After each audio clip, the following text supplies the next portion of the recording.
Ona tilimiz buyuk til. Lekin maktab darsliklarini oladigan bo'lsak, ona tilimiz xuddi bir o'yinchoqqa o'xshab qolyapti. Turli-tuman sportchilar, tadbirkorlar, sharq taronalari, har xil festivallar, tadbirkorlar, elektromobillar, syurpriz, bobomning pensiyasi, ramashka o'yini, shunga o'xshagan narsalar bilan to'lib ketdi. Ona tili darsligi. Ko'pchilik bu ona tilimi yo boshqa narsami bilolmay qolyapti. Men bir narsani aytib o'tmoqchiman. Bizning olimlarimiz bor.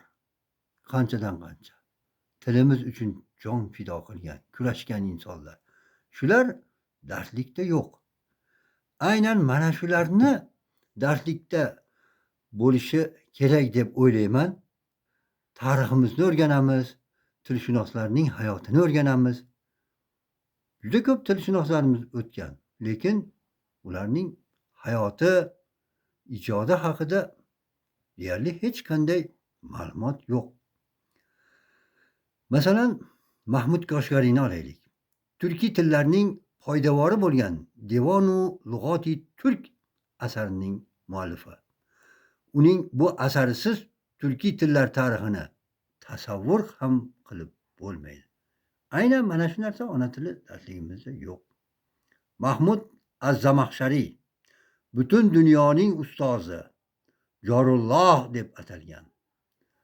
Az-Zamaxshariyni maktabni bitirguncha bolalar kimligini bilolmaydi. Uning arab tili grammatikasiga oid asarlari bugungi kunda ham universitetlarda o'qitiladi, chet ellarda.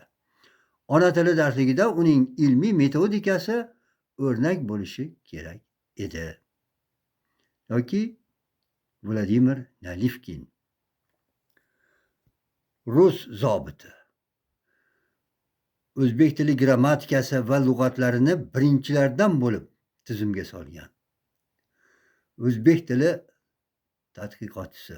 O'zbekcha, ruscha, ruscha, o'zbekcha lug'atni birinchi bo'lib mana shu kishi joriy qilgan. Andrey Kubatin zamondoshimiz, afsuski yosh olamdan o'tib ketdi. Zamonaviy turkshunoslikning yirik vakili. Turkiy xalqlar tarixi va bitiklari bo'yicha dunyo tan olgan olim. Bu olimlarning hayoti va ilmiy merosi o'quvchiga ona tilimiz shunchaki muloqot vositasi emas, balki ulkan tarixiy, madaniy xazina ekanini isbotlovchi asosiy dalillardir. Ularning o'rnini har xil tadbirkorlar, sportchilar, shunga o'xshagan narsalar bilan qoplab bo'lmaydi. Hattoki Alisher Navoiyning Muhokamat-ul Lug'atayn asarini bolalar maktabda o'rganishmaydi. Hayron qolaman. Nima uchun bular darsliklarga kiritilmaydi?